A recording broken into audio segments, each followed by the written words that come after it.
کہ جب ڈائلاگس کی ابتدا ہونے لگی ہے تو یہ بڑی خوشگوار بات ہے، خوش آئند بات ہے۔ پاکستان کے اندر نہ صرف سیاسی امن بلکہ معاشی استحکام بھی اسی صورت میں ممکن ہے جب تمام سیاسی جماعتیں، خواہ وہ اپوزیشن میں ہیں یا خواہ وہ ہمارے ہاؤس سے باہر ہیں، پارلیمنٹ کے باہر، ان سے بھی ہمارے ڈائلاگز ہونے چاہیے۔ جب پاکستان کو ہم نے امن اور ترقی کا گہوارہ بنانا ہے، معاشی صورتحال بہتر کرنی ہے، تو سب کی مشاورت ضروری ہے۔ اب اگر گورنمنٹ چاہتی تو وہ صرف گورنمنٹ کی سطح پہ ایک چھوٹی سی کمیٹی تشکیل دیتے، لیکن ہم نے اپنے تمام اتحادیوں کو ساتھ مشاورت میں لیا ہے کہ کسی وقت مشورہ کسی کا بھی بہت بہتر ثابت ہو سکتا ہے، اور یہ سارے بڑے منجے ہوئے سیاستدان ہیں، خواہ ان کا تعلق MQM سے ہے، پیپلز پارٹی سے ہے، استحکام سے ہے یا کاف لیگ سے۔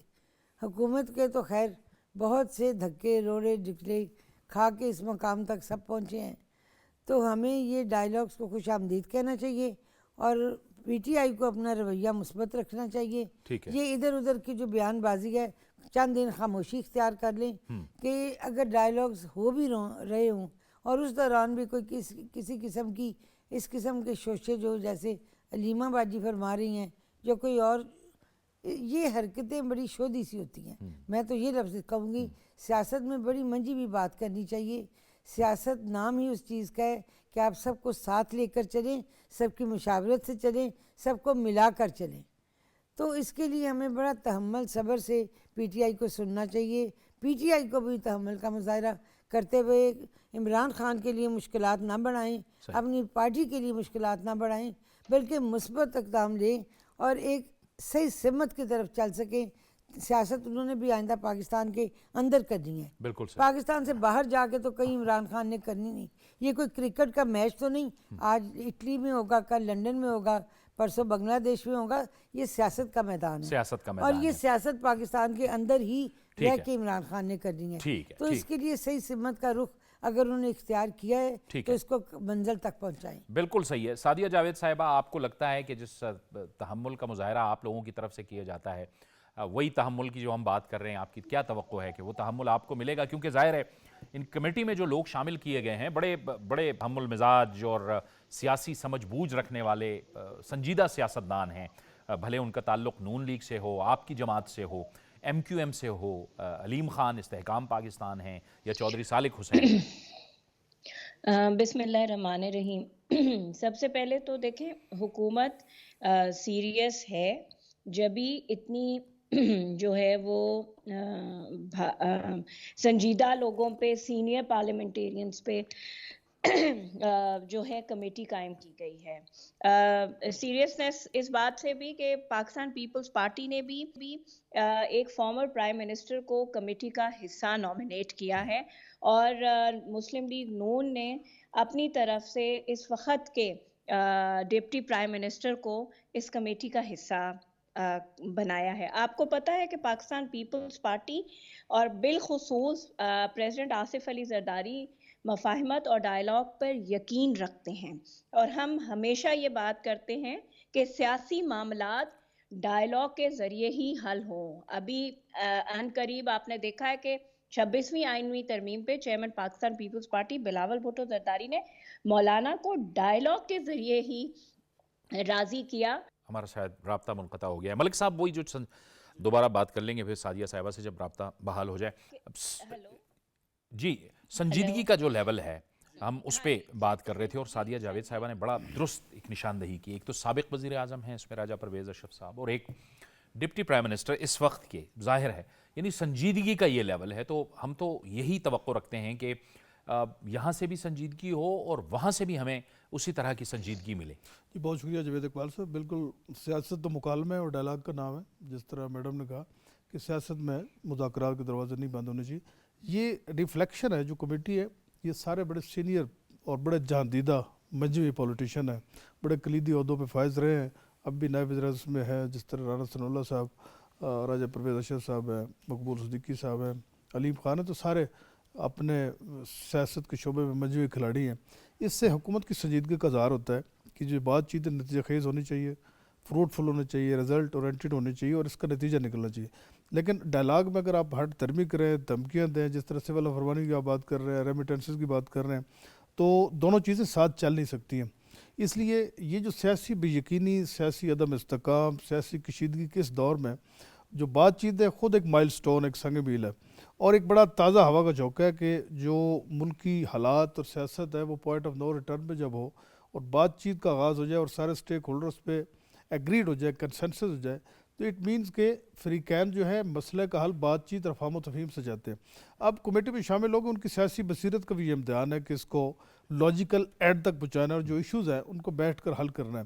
دیکھیں پی ٹی آئی نے جتنے جلسے جلوس، دھرنے، وفاق پہ چڑھائیاں، سارے معاملات دیکھ لیے، ان سے نکلا کچھ نہیں ہے، بجائے اس کے ملک کو بہت زیادہ معاشی نقصان ہوا ہے، اس سے سیاسی عدم استحکام پیدا ہوا، معاشی عدم استحکام پیدا ہوا۔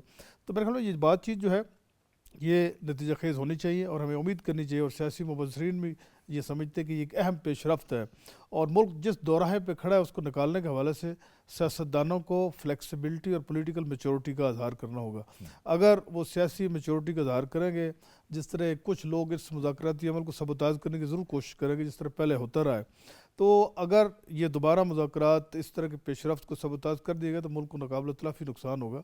ہمیں یہ امید کرنی چاہیے کہ اپوزیشن اور حکومت دونوں، دیکھیں وہ جو ڈیموکریٹک پروسیس کو چلانے میں اپوزیشن کو بھی بڑا ایک اہم کردار ہوتا ہے، اور اس وقت پی ٹی آئی بھی ایک سیاسی سٹیک ہولڈر ہے، اپوزیشن لیڈر ان کا ہے، ان کی ایک پریزنس ہے پارٹی اس میں پارلیمنٹ کے اندر، تو بجائے اس کے کہ آپ ڈی چوک میں جا کے مسائل حل کریں یا آپ ملک دشمنی کا ثبوت دیتے ہوئے اوورسیز پاکستانیوں کو ترغیب دیں کہ ترسیلات زر نہ بھیجیں۔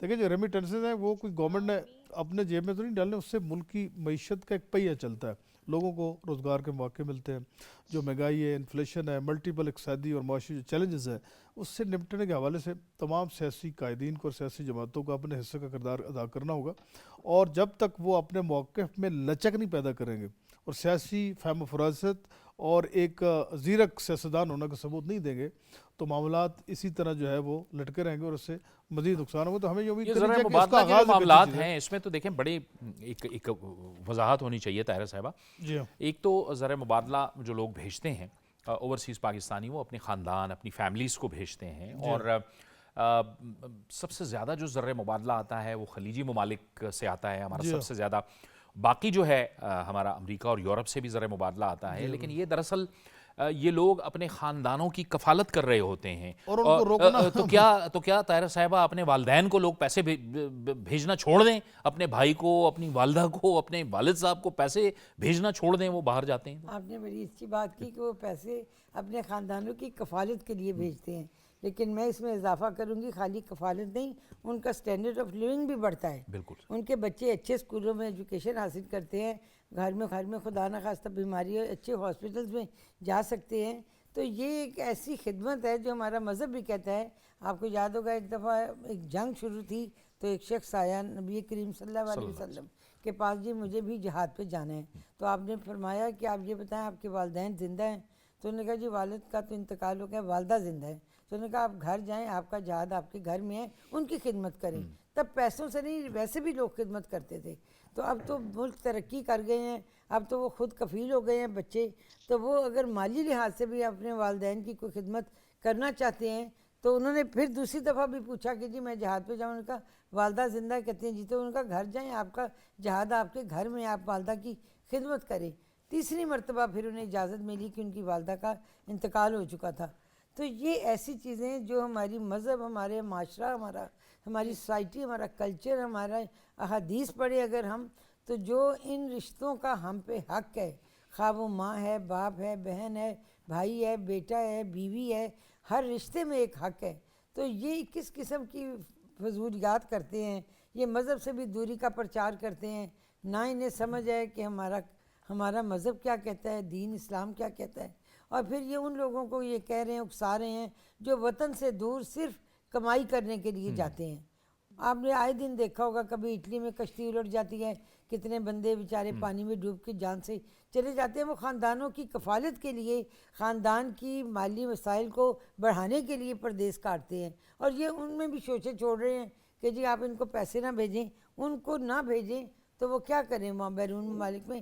جو وہ اذیت زندگی کی اپنوں سے دور ہو کے اٹھا رہے ہیں، انہیں تو اس کا احساس بھی نہیں کہ لوگ وہاں کس طرح رہتے ہیں. ایک ایک پیسہ، ایک ایک پائی وہ اکٹھی کرتے ہیں. وہ بھی چاہتے ہیں ہم اچھے ہوٹلوں میں کھانا کھائیں، اچھے جگہوں پہ کمرے لے کے رہائش رکھیں، لیکن ایک ایک کمرے میں 10 لوگ رہتے ہیں صرف اپنے خاندانوں کی کفالت کے لیے کہ ان کی ہم زندگی کو بہتر بنا سکیں بالکل درست. جتنا عرصہ بار ہے. اور یہ اس قسم کے پیغامات دینا ان کی ذہنی پستی کی علامت ہے اور ان کی اخلاقی گراوٹ کی دلیل ہے. بابر گورسی صاحب، اس میں کوئی شک نہیں کہ وہی پیسے جو آتے ہیں اوورسیز پاکستانی ہمارے سر کا تاج ہیں، ہمارے لیے بڑے اہم ہیں، وہ نہ صرف کفالت کر رہے ہیں بلکہ اس کے ساتھ ساتھ ریزروز، ملک کے ریزروز میں بھی وہ پیسے پڑے ہوتے ہیں اور وہ بھی بڑھتے ہیں. لیکن یہ بہت ہی ایک غیر منطقی سی سوچ ہے. یعنی آپ دیکھیں کہ آپ کی ریاست کے ساتھ اور ملک کے ساتھ جو مخاصمت ہے وہ اس لیول تک چلی جائے کہ آپ کہیں کہ جی میں نے سول نافرمانی کری. حالانکہ بائی دا وے سول نافرمانی جو ہے اور یہ جو زر مبادلہ والی بات ہے یہ عوام نے مسترد کر دیا ہے. جہاں جہاں دیکھیں آپ کے بھی، میرے بھی رشتہ دار بھی ہیں، دوست بھی ہیں، بہت سے جاننے والے بھی ہیں جو باہر کے ممالک میں ہیں، انہوں نے کہا ہم یہ کیسے کر سکتے ہیں کہ ہم اپنے ملک پیسے نہ بھیجیں. جاوید صاحب بالکل آپ نے ٹھیک بات کی. اور دوسرا جو ریمیٹنسز بھیجتے ہیں، جس طرح میڈم نے کہا کہ ہمارے جو 90% لوگ ہیں وہ انہوں نے بھیجنی ہے، کیونکہ وہ اگر ملک کو چھوڑ کے یہاں سے اوورسیز پاکستانی بنے ہیں تو ان کا ایک ہی مقصد ہے کہ ہمارا جو یہاں پہ لیونگ سٹینڈرڈ تھا وہ امپروو نہیں ہو سکتا. ہم یہاں پہ رہ کے اپنے بچوں کو اچھی جگہوں پہ پڑھا نہیں سکتے، میڈیسن افورڈ نہیں کر سکتے، اچھا گھر افورڈ نہیں کر سکتے، اچھی جگہ پہ نہیں رہ سکتے. تو اس لیے انہوں نے اپنی قربانی دے کے وہ گئے ہیں. تو جو 10% ہیں جنہیں آپ کہہ سکتے ہیں کہ وہ ویل اسٹیبلش ہیں اور وہاں پہ بڑے ہیں، تو وہ بھی جو ہیں اپنی فیملی کو پیسے جو ہیں وہ بھیجیں گے. تو اس لیے سول نافرمانی کی تحریک جو ریمیٹنسز کے حوالے سے ہے اس کا رزلٹ تو زیرو ہے. اب یہ دیکھیں کہ بات یہ ہے کہ جب ایک طرف مذاکرات کی بات ہو رہی ہے، کمیٹی بن گئی ہے، تمام چیزیں ہو گئی ہیں، بڑے سینئر لوگ اور بڑے کیا کہتے ہیں ایسے لوگ شامل کیے گئے ہیں جو کہ اپنی اپنی حیثیت رکھتے ہیں، جن کی بات مانی جاتی ہے، جو دنیاوی حیثیت بھی رکھتے ہیں، مالی طور پہ بھی ہیں، اور اس کے ساتھ ساتھ ان کی جو پارٹی ہے وہ بھی ان کی بات کو سنتی ہے. اور یہ بہت ایک اچھا اقدام یہ ہوا ہے کہ تمام کولیشنز کے نمائندوں کو اس میں نمائندگی دی گئی ہے تاکہ جو بھی مذاکرات ہوں گے وہ اوپن ہوں گے، جو بھی اس کے ٹی او آرز بنیں گے، جو بھی اینڈ رزلٹ ہوگا وہ سب کے سامنے رکھا جائے گا. لیکن آپ دیکھیں کہ مذاکرات کے لیے تو حکومت ان کو 2022 سے کہہ رہی ہے. 2022 سے جب یہ تمام چیزیں سٹارٹ ہوئیں اس کے بعد انہوں نے کہا ہم مذاکرات نہیں کریں گے، لیکن حکومت نے اس کے باوجود دل بڑا کیا ہے اور مذاکرات کے لیے تیار ہو گئے ہیں. اب یہ ہے کہ ہمیشہ عمران خان کی ایک اسٹریٹجی ہے بانی تحریک کی کہ وہ کیا کرتے ہیں کہ ایک طرف تو آپ کے ساتھ مذاکرات کرتے ہیں، ایک ٹیم کو مذاکرات کے لیے چھوڑ دیتے ہیں، دوسری ٹیم کو کہہ دیتے ہیں کہ آپ نے ان کے اوپر پریشر رکھنا ہے، دباؤ ڈالنا. اب علیمہ خان جو ہیں وہ دباؤ ڈالنے والی ہیں کیونکہ وہ ان کی بہن ہے، تو اس لیے انہوں نے کہا کہ آپ نے دباؤ ڈالنا ہے. دوسرے جو ان کے جو رہنما ہیں گوہر علی اور جو دوسرے علامت صاحب ہیں وہ انہوں نے کہا کہ جی ہم مذاکرات کریں گے. اب یہ دیکھیں کہ مذاکرات ہی ہر چیز کا حل ہوتے ہیں. دنیا میں جنگیں بھی ہوتی ہیں تو مذاکرات کے ذریعے ان کا حل نکالا جاتا ہے. دنیا میں جہاں پہ بھی پولیٹیکل سسٹم ہے، یہاں پہ پارلیمانی حکومت ہے یا پریزیڈنشل فارم آف سسٹم ہے، وہاں پہ ہمیشہ کوئی اگر سول نافرمانی کی تحریک بھی چلتی ہیں، بڑے انقلاب بھی آتے ہیں، لیکن اینڈ رزلٹ کیا ہوتا ہے؟ وہ یہ ہوتا ہے کہ مذاکرات کیے جاتے ہیں، ٹی او آرز بنائے جاتے ہیں، اس کے مطابق ٹیبل پہ بیٹھ کے ہی بات کرتے ہیں. یہ دباؤ کی جو آپ نے بات کی ہم پوچھیں گے پھر طاہرہ صاحبہ سے بھی بعد میں کہ کیا یہ دباؤ محسوس کر رہی ہیں اور کیوں دباؤ محسوس کرے گی حکومت. لیکن سعدیہ جب آپ بتائیے گا، آپ کی بات بھی پوری نہیں ہوئی تھی لیکن آپ بھی فرمائیے گا کہ یہی مذاکرات کی تو بات حکومت اور اتحادی یعنی آپ کی جماعت، حکومت، یہ سب لوگ کر رہے تھے. یہ پہلے اگر یہ مان لیتے تو بہتر نہ ہوتا؟ اور اپنی بات بھی، پہلی بات بھی کیجیے گا اور اس کا بھی جواب دیجیے گا. جاوید صاحب، میں تو پہلی بات یہ ہے کہ میں نے ابھی ٹیلی ویژن پہ ایک ٹکر چلتے ہوئے دیکھا کہ جی ہر چیز کا جو فائنل ڈیسیجن ہوگا وہ بانی پی ٹی آئی کریں گے.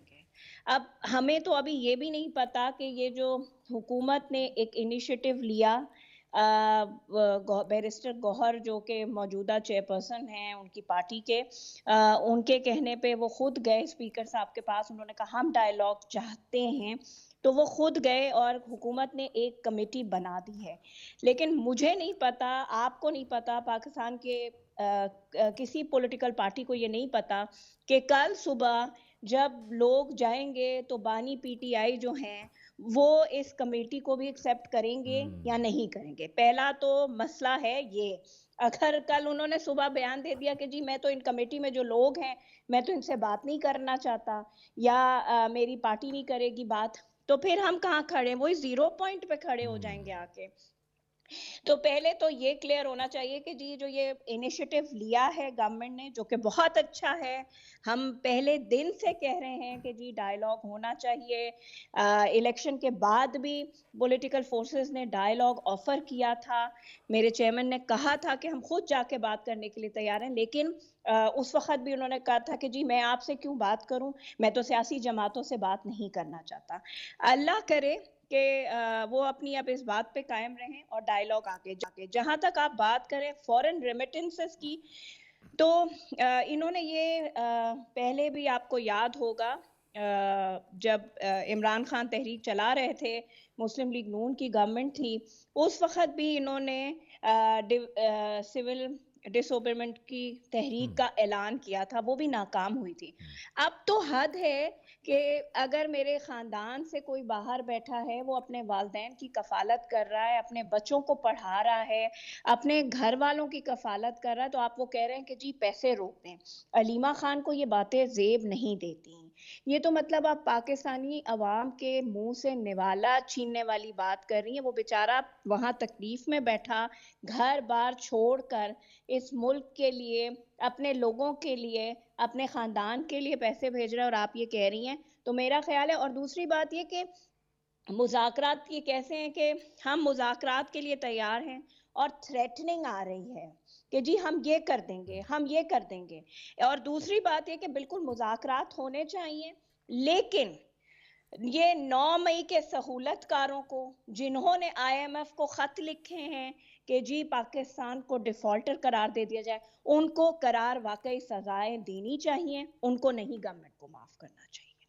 بالکل. طاہرہ اورنگزیب صاحبہ، یہ اب ایک اہم سوال اٹھایا ہے، اور سعدیہ جاوید صاحبہ نے بالکل نیوز کی طرح پروگرام کے دوران ہی انہوں نے ٹی وی چینلز پہ بھی نظر رکھی ہوئی تھی، وہ جو ٹکرز چلے ہیں، جس میں بات وہی ہے جو خواجہ آصف صاحب نے بھی کہی اور رانا ثناء اللہ صاحب نے بھی بارہا کہی کہ مذاکرات کا مستقبل کیا ہوگا کہ اگر بانی تحریک انصاف کی حمایت اس کو حاصل نہ ہو. وہ کمیٹیاں بھی بن جائیں گی، سب کچھ بن جائے گا، لیکن آخر میں وہ کہیں گے کہ جی یہ تو مجھے تو یہ لوگ نامنظور ہیں، تو پھر اس کا مستقبل کیا ہوگا؟ ایک بات. اور دوسرا، دباؤ کیا حکومت محسوس کر رہی ہے؟ وہ حکومت جب 2014 میں 126 دن کے دھرنے سے مستعفی نہیں ہوئی اور حکومت گھر نہیں گئی، پھر 9 مئی کے معاملات کے باوجود مستحکم رہی، پھر 24-26 نومبر ہو گیا، یہ سب کچھ کے باوجود یہ دباؤ بھی ڈالنے کی کوشش کر رہے ہیں، تو آپ لوگ دباؤ میں آئیں گے کیا؟ جاوید صاحب، دباؤ میں گورنمنٹ نہیں آتی، اور دباؤ میں گورنمنٹ آئے گی بھی نہیں، کیونکہ اس کے ساتھ اس کے الائز کھڑے ہیں اور ہم سب متحد کھڑے ہیں. اور سب سے بڑی بات یہ ہے، جو ان پہ جو ایلیگیشنز ہیں وہ بڑے سیریس ہیں. اب 9 مئی کے واقعات آپ دیکھ لیں، جس کی فوٹیج موجود ہے، ہر چیز ہے. ان کے وکلاء کے پاس دلائل دینے کے لیے کوئی بات نہیں ہوتی کورٹس میں، پھر تاریخ پہ تاریخ پڑتی ہے. اور میری بہن نے بالکل ٹھیک کہا کہ ڈائیلاگز ہو بھی جائیں، کامیاب بھی ہو جائیں، لیکن جو لوگ ایکیوزڈ ہیں، جو ملزم ہیں، جو قرار واقعی ہیں، جنہوں نے 9 مئی کے واقعات میں ملوث ہیں، ان لوگوں کو کسی حالت میں معافی نہیں ملنی چاہیے. اور یہ بھی نہیں کہ ان کو سزائیں دینے کے لیے بھی مقدمے چلتے رہیں. ان کے فوری فیصلے ہونے چاہیے، تاکہ قوم کو یہ اندازہ ہو، اس یوتھ کو اندازہ ہو جن کو انہوں نے گمراہ کیا ہے، جن کے ذہنوں میں انہوں نے نفرت بھری ہے. ایک پاکستانی بچہ، قوم کا بچہ جو ہے، وہ ایک پاکستان کا ایسٹ ہے، وہ ایک اثاثہ ہے جس نے آگے جا کے جوان ہونے کے بعد ایک گھر بسا کے اپنے خاندان کی کفالت کرنی ہے. انہوں نے ان کے ذہنوں میں زہر بھرا ہے، اور یہ یوتھ کے ذہن سے زہر اس صورت میں نکلے گا جب ان لوگوں کو عبرتناک سزائیں ملیں گی کہ جو غلط کام ہوتے ہیں ان کا انجام یہ ہوتا ہے.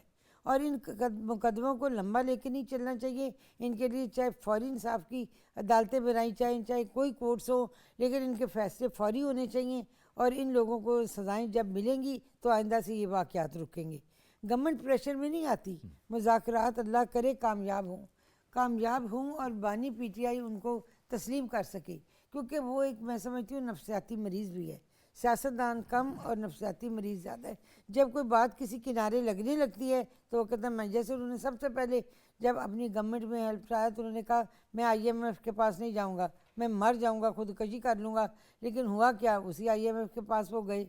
وہ اس قسم کی باتیں بے دھڑک کہہ دیتے ہیں جن کا کوئی سر پیر نہیں ہوتا، ہر بات میں یو ٹرن لیتے ہیں۔ ابھی گورنمنٹ میں تھے تو آخری دنوں میں انہوں نے کہا جی پاکستان گورنمنٹ تو ڈیفالٹ کے قریب ہے۔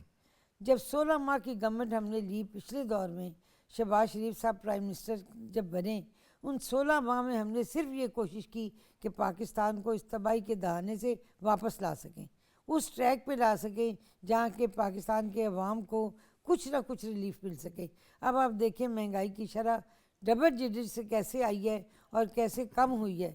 اب انہوں نے کہاں تک وہ لے گئے تھے، ہر چیز کا کیا عالم تھا، حتیٰ کہ انہوں نے بیرون ملک میں جو ہمارے اوورسیز پاکستانی ہیں انہیں بھی نہیں چھوڑا، انہیں بھی اس سازش میں ملوث کر رہے ہیں کہ ہم تو کہتے ہیں نا ہم تو ڈوبے ہیں صنم، تم کو بھی ڈوبیں گے، کہ وہ اپنے گھروں کو پیسے نہ بھیجیں۔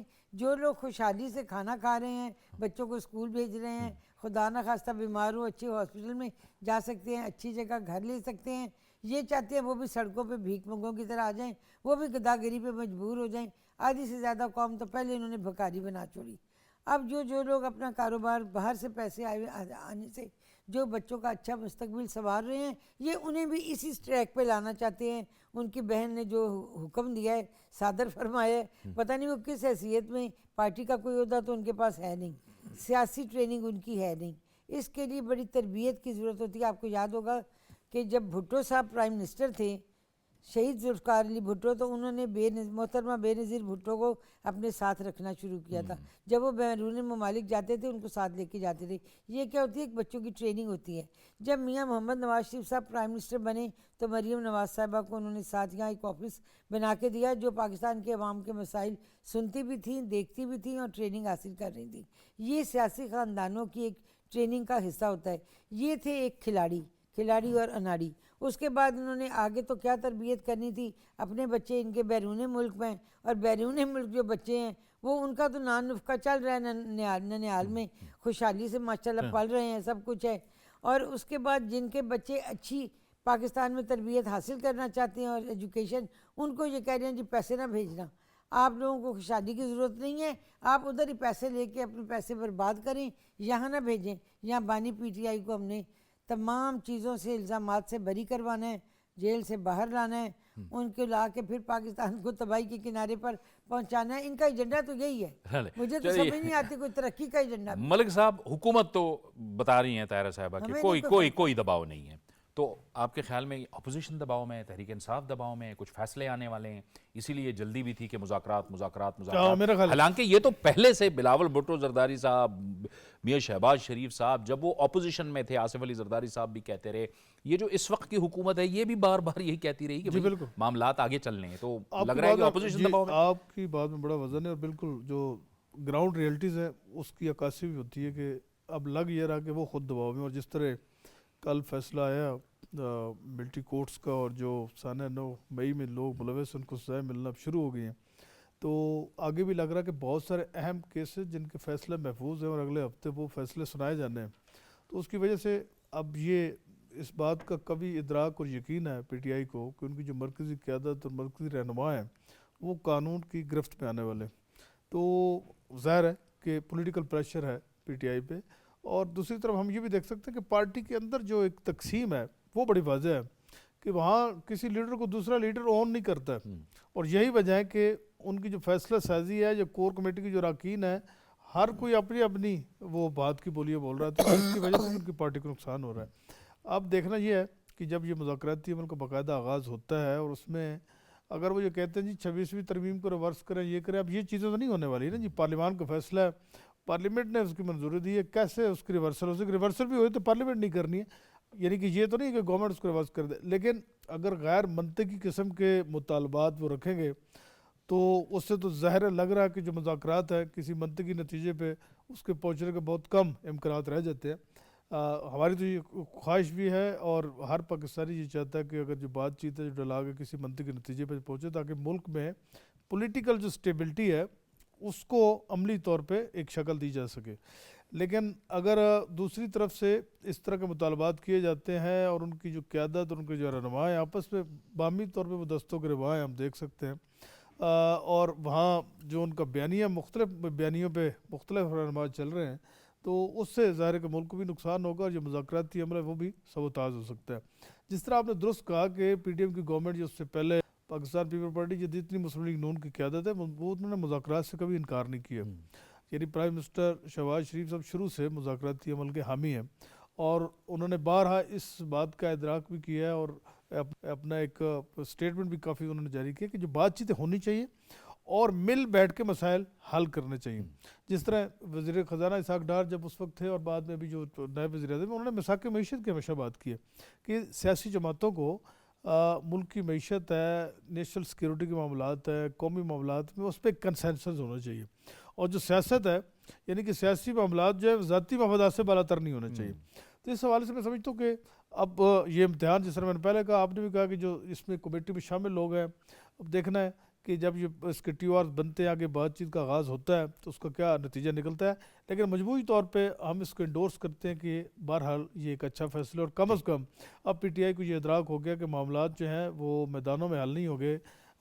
یہ جو آئے روز وہ ایک دعویٰ بولتے ہیں وفاق کی طرف اور ریاستی وسائل کا استعمال جس طرح چیف منسٹر صاحب کر رہے ہیں، ٹھیک ہے. تو ظاہر ہے کہ قانونی معاملات ہی رہیں گے. یہ بارہا حکومت یہ کہتی رہی ہے اور حکومتی نمائندے یہ کہتے رہے ہیں، لیکن باقی جو معاملات ہیں وہ آپ مذاکرات کے ذریعے سے ضرور حل کر سکتے ہیں. جاوید صاحب، اس وقت جو حکومت ہے وہ بڑا انجوائے کر رہی ہے.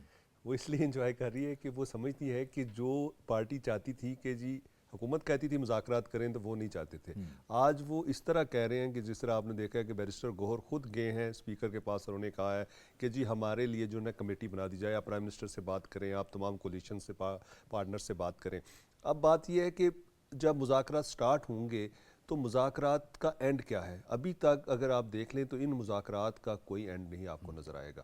ٹھیک ہے، حکومت کی کوشش ہے، حکومت یہ جس طرح ملک صاحب کہہ رہے ہیں کہ پولیٹیکل سٹیبلٹی نہیں ہے، میں سمجھتا ہوں کہ پولیٹیکل سٹیبلٹی ہے. اب حکومت نے ایک سوچ لیا ہے کہ ہم نے ان کے بغیر ہی حکومت کرنی ہے اور لوگوں کو ریلیف دینا ہے. اور ٹھیک ہے، انٹرنیشنلی بہت سی لابنگ جو ہیں وہ کر رہے ہیں کہ جی پولیٹیکل سٹیبلٹی نہیں ہے، لیکن اگر آپ کوشش ہے نا کہ ان کو ساتھ لے کے چلیں، لیکن اگر نہیں چلتے تو پھر حکومت نے تو آگے نکلنا ہے. جی بالکل، عوام نے ان کو مینڈیٹ اس بات کا دیا ہوا ہے. جو بھی حکومت ہوتی ہے اس کی ایک کوشش ہوتی ہے کہ کوئی بھی جو معاملات ہیں ان کو افہام و تفہیم سے حل کر لیا جائے. اس کی بنیادی وجہ یہ ہوتی ہے کہ وہ یہ سمجھتے ہیں کہ جتنے دن ہم حکومت میں رہیں، ٹرنیور پورا رہیں، تو لوگوں کو ریلیف مل سکے. حکومتوں کا کام کیا ہوتا ہے؟ لوگوں کو ریلیف دینا. لوگ اگر خوشحال ہوں گے تو ملک خوشحال ہوں گے. تو اس لیے ان کا کام یہ ہوتا ہے، زیادہ فوکس ہوتا ہے کہ جو گورنمنٹ کے جتنے نمائندے ہوتے ہیں یا حکومت ہوتی ہے ان کا کام ہے کہ جو عام بندہ ہے اس کو ریلیف دیا جائے، جو اپ گریڈیشن ہے سسٹم کی وہ کی جائے، انفراسٹرکچر ڈیولپمنٹ کی جائے. یہ تمام چیزیں وہ کرنا چاہتے ہیں. عالمی دنیا کے ساتھ اچھے روابط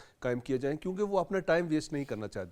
اپوزیشن جو ہے وہ چاہتی ہے کہ حکومت کو ہر وقت جو ہے ایسے معاملات میں الجھایا جائے تاکہ جو ایکچول حکومت کا کام ہے وہ نہ کر پائے. اگر آپ دیکھیں مارچ سے جب سے پرائم منسٹر آئے ہیں ہر وقت یہ دھرنے اور یہ ساری چیزیں کر رہے ہیں، لیکن پرائم منسٹر جو ہیں ان کی پوری ٹیم، مختلف جو ٹیمیں ہیں انہوں نے تشکیل دی ہوئی ہیں، وہ مختلف کاموں میں مصروف ہے. اب پرائم منسٹر کبھی کسی ملک میں جاتے ہیں، کبھی کسی ملک سے مذاکرات کرتے ہیں، کبھی ایس سی ہوتی ہے، کبھی انٹرنیشنل کانفرنسز میں جاتے ہیں. جو دوسری ان کی ٹیم ہے، جو ان کے ساتھ منسٹرز ہیں، وہ مختلف لوگوں کے ساتھ، مختلف منسٹریز کے ساتھ، مختلف ایشین ڈیولپمنٹ کے ساتھ اور اسی طرح مختلف جتنے بھی آپ دیکھیں تنظیمیں ان کے ساتھ مذاکرات کر رہے ہیں. تو اس کا مقصد یہ ہے کہ حکومت جو ہے وہ سنجیدگی سے یہ سوچ رہی ہے کہ اگر ہم نے اگلی دفعہ ووٹ لینے ہیں تو ہمارا ایک ہی ایجنڈا ہے، لوگوں کو ریلیف دیا جائے اور ساتھ ساتھ جو پولیٹیکل اس وقت حالات ہیں ان کو بہتر کرنے کی کوشش کی جائے. اب بہتر کرنے کے لیے انہوں نے دل بڑا کیا ہے، انہوں نے ایک کمیٹی بنا دی ہے، لیکن اب کمیٹی جو ہے وہ جس طرح میڈم نے کہا کہ وہ کمیٹی جو ان کی کمیٹی ہے وہ یہ چاہے گی کہ بانی تحریک کو رہا کیسے کرنا ہے. لیکن بانی تحریک کو رہا نہ حکومت نے کرنا ہے، نہ اسٹیٹ نے کرنا ہے، نہ لوگوں نے کرنا ہے. ان کو رہا اگر کرنا ہے تو قانونی تقاضے اگر عدالتیں کہیں گی ان کی سزا معاف ہوگی یا ان کی سزا نہیں ہوگی تب جا کے بات ہوگی. ابھی تو توشہ خانہ کا جو فیصلہ ہے وہ بھی محفوظ ہے، ہو سکتا ہے کل سنا دیا جائے تو اس کے بعد کی صورتحال تو اور ذرا چینج ہو جائے گی. لیکن ایز اے ہول مجموعی طور پہ ہماری توقع یہ ہے کہ معاملات آگے بڑھیں گے. سعدیہ جاوید صاحبہ، ہماری توقع تو یہی ہے نا. ظاہر ہے حکومت نے اسی نیت سے یہ سب کچھ کیا ہے اور اپوزیشن بھی اسی نیت کے ساتھ آگے بڑھی ہے، تو ہمیں تو ایک مثبت توقع کرنی چاہیے معاملات کی.